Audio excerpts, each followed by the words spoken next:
Leg exercise ಆಯ್ತಾ. ಪಾದ ಬೆರಳು ಮಾತ್ರ ಮಡಚೋದು ಬಿಡೋದು, ಮಡಚೋದು ಬಿಡೋದು. ಈ ಥರ 20 ಕೌಂಟ್ಸ್. 1 2 3 ಈ ಥರ 20 ಕೌಂಟ್ಸ್. ಮತ್ತೆ ಪಾದ ಬೆರಳು ಮುಂದಕ್ಕೆ ಇಲ್ಲ ಅಷ್ಟೇ ನೋಡಿ. ಅದರಿಂದ ಮುಂದಕ್ಕೆ ಪ್ರಭಾವ ಸರಿ ಹುಷಾರ್. ಮುಂದಕ್ಕೆ ಹಿಂದಕ್ಕೆ ಈ ಥರ 20 ಆಯಿತಾ. ಮತ್ತೆ ಕಾಲು ಅಗಲ ಮಾಡ್ಕೊಳ್ಬೇಕು, ಒಳಕ್ಕೆ ಹೊರಕ್ಕೆ 1 2 1 2 ಈ ಥರ 20. ಮತ್ತೆ ಪೂರ್ತಿ ತಿರುಗಿಸ್ಬೇಕು ಆಯಿತಾ. ಮತ್ತೆ ರಿವರ್ಸ್ 10 10 ಒಂದೊಂದು ಸೈಡ್ ಮಾಡೋದು. ಇಲ್ಲ ಆ ಥರ ಕಷ್ಟ ಆಗುತ್ತೆ ಅಂದರೆ 2 ಕಾಲು ಒಂದು ಕಡೆ ತಿರುಗಿಸ್ಕೊಂಡು ಹೀಗೆ ಸುತ್ತಿಸ್ಬೇಕು. 1 2 3 ಈ ಥರ 10 ಮಾಡಬೇಕು. ಮತ್ತೆ ರಿವರ್ಸ್ 10 ಆಯಿತಾ. ನಂತರ ಹೀಗೆ ಮಲ್ಕೊಂಡು ಮನೇಲಿ ಪಿಲ್ಲೋ ಉಪಯೋಗಿಸ್ಕೊಳ್ಳಿ.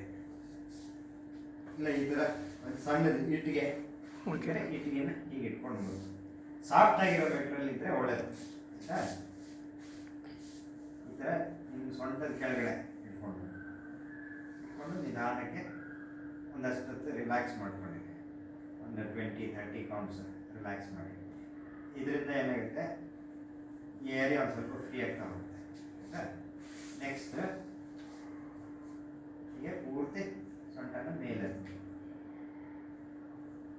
ಆಯಿತಾ. ಮನೇಲಿ ಪಿಲ್ಲೋ ಇಟ್ಬಿಟ್ರೆ ಮಧ್ಯಕ್ಕೆ ಪಿಲ್ಲೋ ಇಟ್ಬಿಟ್ಟು ಹಾಗೆ 5 ನಿಮಿಷ ಆ ಥರ ರಿಲ್ಯಾಕ್ಸ್ ಮಾಡಿ. ಮತ್ತು ನಿಧಾನಕ್ಕೆ ಕೆಳಗೆ ಮತ್ತು 2 ಕಾಲು ಎಡಕ್ಕೆ ಮತ್ತು ಬಲಕ್ಕೆ. ನಿಮಗೆ ಟೈಮ್ ಗೊತ್ತಾಗಿಲ್ಲ ಅಂದರೆ ಒಂದು 20 30 ಕೌಂಟ್ಸ್ ನಿಧಾನಕ್ಕೆ ಕೌಂಟ್ ಮಾಡ್ಕೊಂಡು 1 2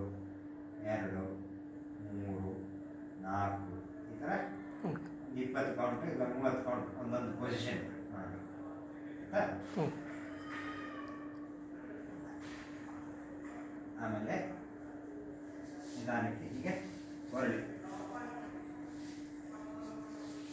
ಕೈ ಎಡೆಗೂಡನ್ನು ಪಕ್ಕ ಇಟ್ಕೊಂಡು ಆಯಿತಾ.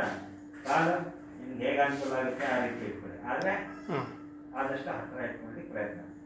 ಮತ್ತೆ ನಿಧಾನಕ್ಕೆ ಎಷ್ಟಾಗುತ್ತೆ ಅಷ್ಟೇ ಎದ್ದೇಳಿ.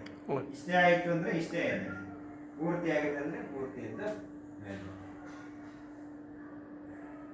20 ಕೌಂಟ್ಸ್. ಮತ್ತೆ ರಿಲ್ಯಾಕ್ಸ್ ಮಾಡಿ. ಇದೆಲ್ಲ ಒಂದು 3 ಸತಿ ರಿಪೀಟ್ ಮಾಡಬೇಕು.